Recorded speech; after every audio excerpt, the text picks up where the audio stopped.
Hip-hop's roots are firmly planted in black and brown communities, but the genre has gone global with some white artists at the helm, raising the question, how can these artists create and not appropriate? As ABC News Live marks 50 years of hip-hop, we're going inside the world of so-called white rap. Here's our Mona Kosar Abdi. These days, I'm stuck. I look pretty good, but... Can I get this extra large right here? Bubba Sparxxx keeps a low profile in the suburbs of Atlanta, Georgia. You know why I like this, though? Because you can wear that with pretty much anything. I ain't choose the rhyme. Rhyming chose me. Quite removed from the early 2000s when he shot to mainstream fame after his debut rap single, Ugly, perplexed the masses. His rural southern drawl mixing hip-hop with bluegrass and country. His rapid rise, even taking him by surprise. I had just done TRL, Total Request Live, in Manhattan, Times Square for the first time. I just noticed people started looking at me. All of a sudden, somebody said, "That's him, that's Bubba Sparxxx." People started chasing after us, and we started running. I was like, what the? He's like, "It's because you're a star, man." And I was like, whoa. Born Warren Mathis, Bubba is introspective when talking about his career, the highs and the lows. Call it Paul Bubba Sparxxx.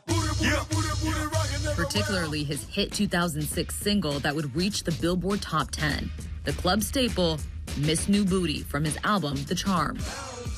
If I hear College Park, Bubba Sparxxx, Call it Paul Bubba Sparxxx, immediately everybody's gonna start singing Miss New Booty. Like, no it doubt. is ingrained in people's mind. And I have such a love-hate relationship with every aspect of that song. I would have never thought that that was going to be my defining record, or like some people would view it as such, but I would have never recorded the song. Yeah. Oh, I love it. Despite his conflicted feelings and self-identified shortcomings, Bubba did achieve success in hip-hop, commercial exposure that his non-white peers find harder to come by.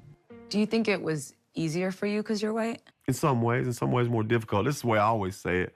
As a white boy, there's certain doors that being white that you'll automatically get in, that perhaps no black person or other race could ever get in. But there's also certain doors as a white boy that you can never get in, no matter what. Like, it's just, certain people are just never gonna check for a white rapper, period. Hip-hop is and has been a cultural movement. Born in New York out of black and brown communities, it's a lifestyle centered in art, politics, and most of all, music. Now what you hear is not a test, I'm rapping to the beat. Development from a New York culture to an East Coast, here comes the West Coast, the difference that made. We would have to talk about Run DMC and LL Cool J and Eric B. and Rakim, and then Ice-T, Ice Cube and NWA. But as the genre spread in the late 80s and hip-hop entered its golden era, a punk band of three middle-class teenagers would drop the first hip-hop album to reach #1 on the charts. You gotta fight!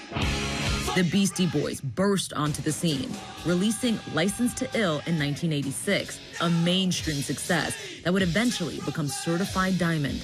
The Beastie Boys were a really interesting thing because we were very urban.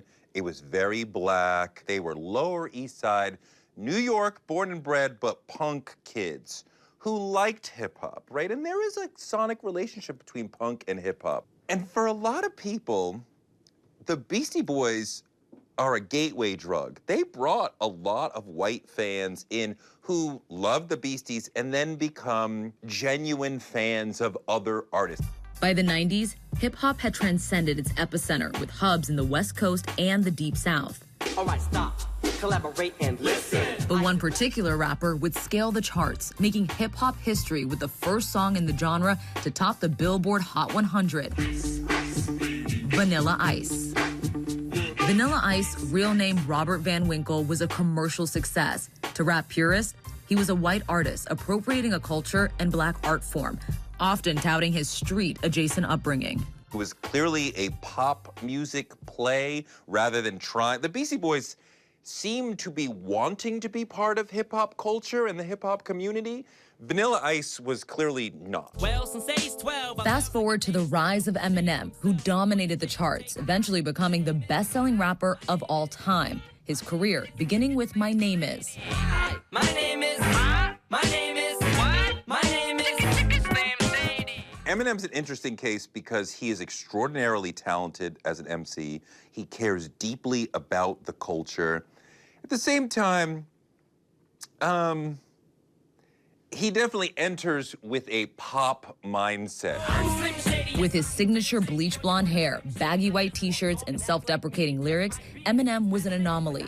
But by his side was a familiar face, Dr. Dre, years removed from his days with NWA. There was this understanding that we want to have it's almost like a sponsor. Some noted black person will be standing beside you. Eminem's success as a rapper is unmatchable, with a litany of platinum-selling albums, accolades, and a committed fan base. His lyrical prowess and his MC skills garnered him respect and acceptance in hip-hop.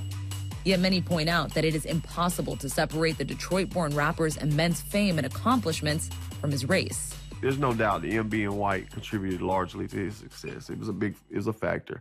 But dude's also beyond incredible. The widespread popularity of hip-hop has raised questions about who can and should thrive in a space created by black and brown artists. The conversation fueled by record companies driven by album sales. Look, in the 80s, the majority of hip-hop fans were urban black kids.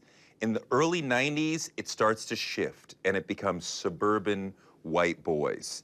And the music industry shifts to cater to what they want. The disparity most notable in the Grammys. In 2014, controversy stirred when Macklemore beat out Kendrick Lamar for Best Rap Album.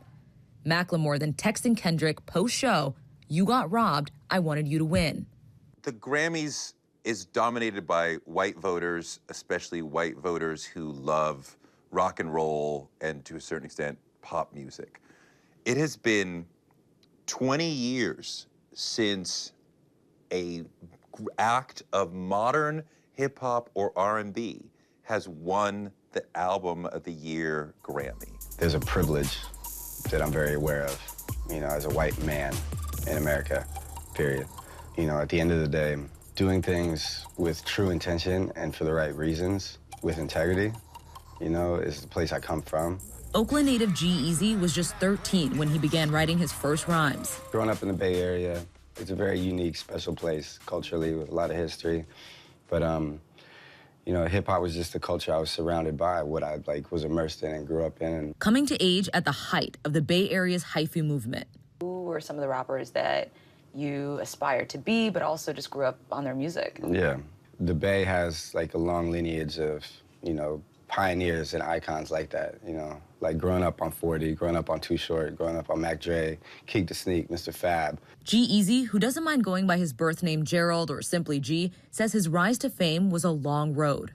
It's surreal when you go from crowds of 50 people, 100 people to now there's, 1,000, 5,000, 10,000. It feels good to be recognized like that. G-Eazy's first full album was 2012's Must Be Nice. After touring with 2 Chainz, he released his first major label album, These Things Happen, and headlined his first international tour. Yeah, I mean it. His style earned him collaborations with some of pop music's biggest stars. But I need you and I can take you all the way and I'm able. Yet he hasn't stopped paying homage to his Bay Area roots and the artists that paved the way. E40's been on every single album I put out. I fell in love with this as a fan, as, somebody who's in love with this culture, in love with this art form. Since its inception, leading with authenticity has been the cardinal rule of hip-hop, connecting modern artists with the old-school greats. Hip-hop is pop culture. It's the driving force of popular music, period. From country to pop, it's hip-hop infused. There's this conception or perception of the word country and country culture that means automatically white. I never looked at it that way because where I grew up was country as could be, but it was 50% black, 50% white. So right off top, there's the connection, because hip-hop is, rooted in started by black and brown people. I was a white person in hip-hop now. I get to contribute to a culture that I grew up in and that I have a great love and respect for. And I'm very appreciative and grateful for all that I've gotten to, do in this space. Hi everyone, George Stephanopoulos here. Thanks for checking out the ABC News YouTube channel. If you'd like to get more videos, show highlights, and watch live event coverage, click on the right over here to subscribe to our channel, and don't forget to download the ABC News app for breaking news alerts. Thanks for watching.